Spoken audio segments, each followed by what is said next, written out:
I have a confession to make. Sometimes I stand next to a trail in a trail park and I watch riders go by.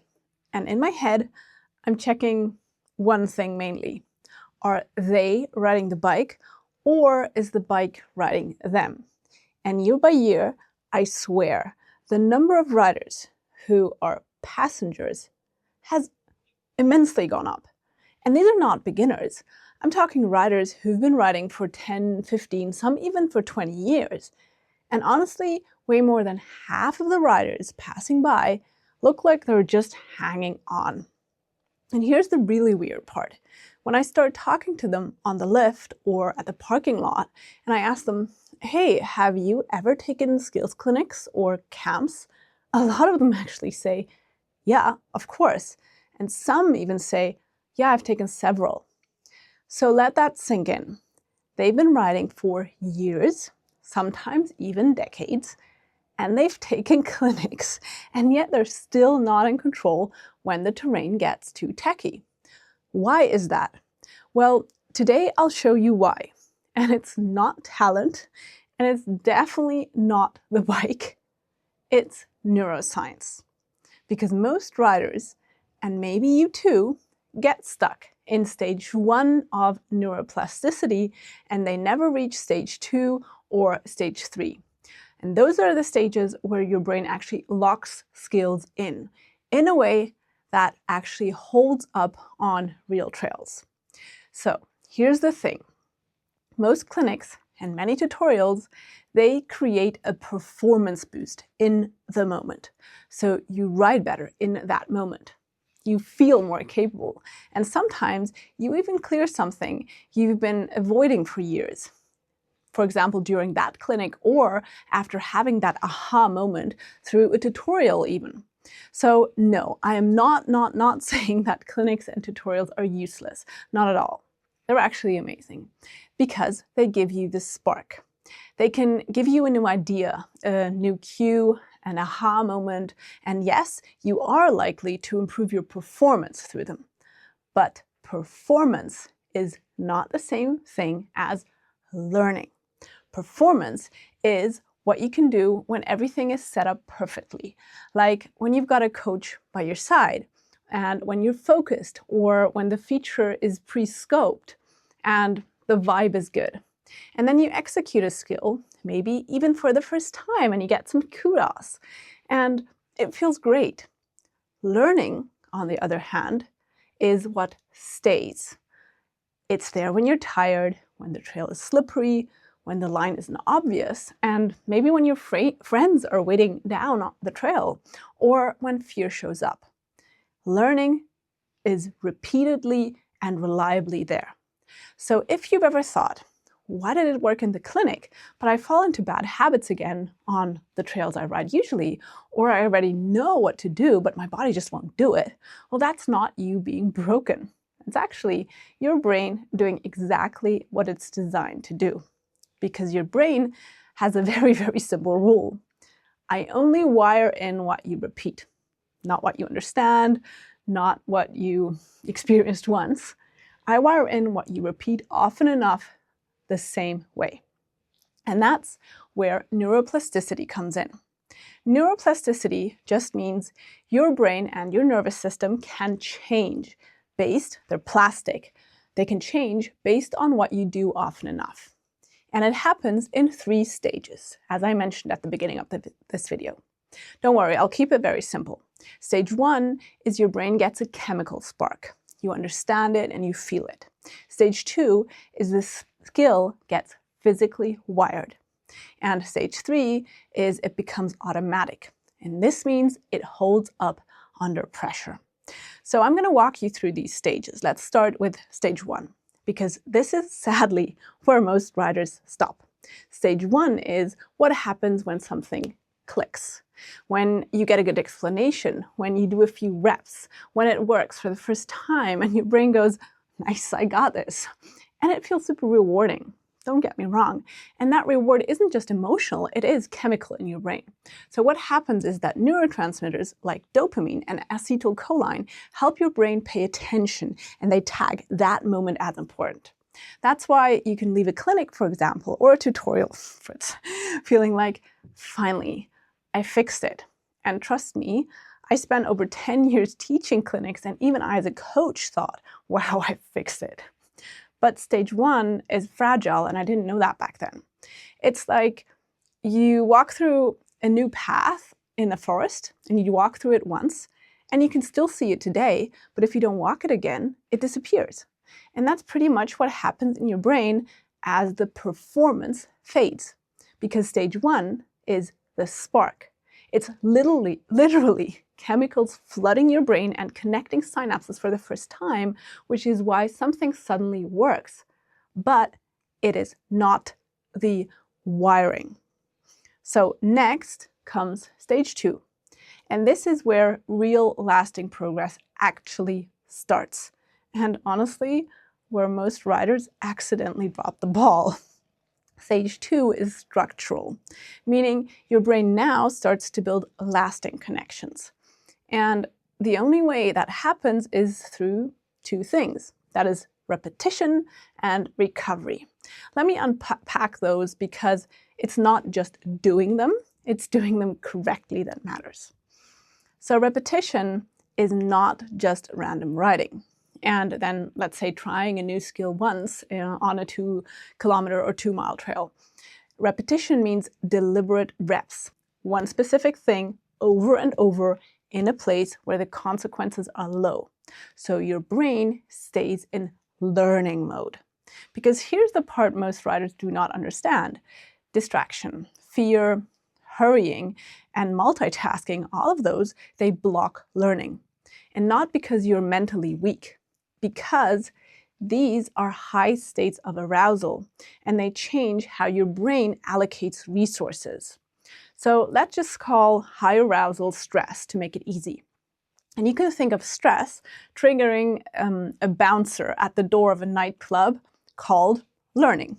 So when stress shows up, the bouncer goes, nope, not tonight. We're doing survival moves only.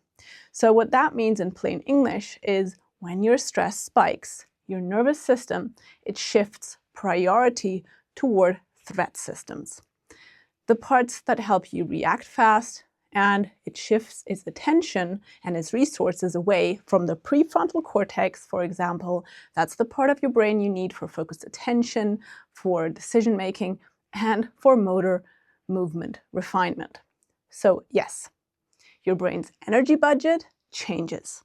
More fuel like blood flow and glucose gets prioritized for rapid reaction and for protection, and less glucose for calm problem solving and for precise coordination. And that's why when the terrain gets too technical, you don't forget the new technique. You fall back to what's already automatized, because automatized patterns run faster and cost less thinking. So when you practice on terrain that's too demanding, your nervous system and your brain basically makes a deal. They say, survive first, improve later. And here's the key adult trap. You know, when we take new skills straight to harder trails, we want to clear new sections immediately because that's kind of the fun part, right? And we think that is the proof that we're improving. But that kind of terrain triggers survival mode. So what we're actually doing ride after ride is we're reinforcing the old habits that made us take the clinic in the first place. So the thing is, for your brain, your old habits are like a 4-lane highway. In German, we call it Autobahn. Fast signals, automatic execution, no thinking required. And a new skill is like building a tiny little footpath right next to that Autobahn. You've just walked it once or twice. So when you're stressed or distracted or tired or rushed or trying to multitask, of course, your brain is going to choose the Autobahn. Your brain is efficient. That's its job. And that's why if you want to actually get into stage 2, which is about turning that little footpath into the Autobahn, then you must practice in a safe environment. And you should not take the skills to demanding trails immediately. Okay, so that was a long-winded but hopefully still understandable explanation of the part repetition, which is the first condition for getting from stage 1 of neuroplasticity to stage 2. And the second condition is recovery. And especially sleep is essential.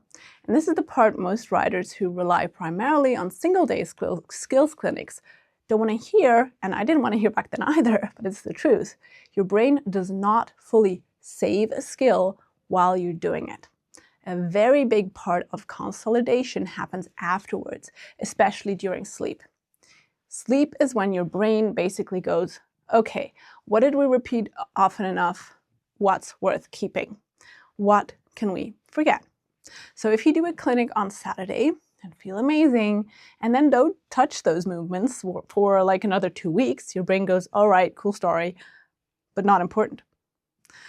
But if you do short focused reps across multiple days and you sleep in between, now your nervous system gets the message. This matters. Let's just keep that. And that is why riders who work with, for example, my remote coaching will often send me messages like this one saying, I did the drill yesterday and I was about to go nuts, but today it just feels weirdly easy. And that's not magic. That is actually stage 2. Because here's what happens in your brain in stage 1 and in stage 2. In stage 1, the chemical bursts connect the neurons through those synapses, and this feels amazing. And when something clicks, your brain gets that chemical high, attention goes up, motivation spikes, and certain synapses start firing together in a new pattern. Stage 2 is then the wiring. So with repetition and crucially recovery, those same circuits, they get reinforced. And at the synapse level, actually what happens is that the connections get more efficient. This is the classic, maybe you've heard about it, the neurons that fire together, wire together. That's the idea. And over time, there's another layer, and this is super interesting, that improves reliability and speed. It's called myelin. Myelin is a fatty insulating sheath. Imagine this like an insulation that is wrapped around cables, and it wraps around axons. These are the wires. Neurons send signals down. And each layer of myelin means signals can now travel faster and more consistently, which is exactly why you go, all right, this suddenly feels smoother on the bike, right? I'm sure you know that moment. Okay, that was stage 2. Now let's go to stage 3. And this is the part everyone wants, but almost nobody trains for on purpose, because stage 3 is the functional shift. I really don't know what is wrong with him today.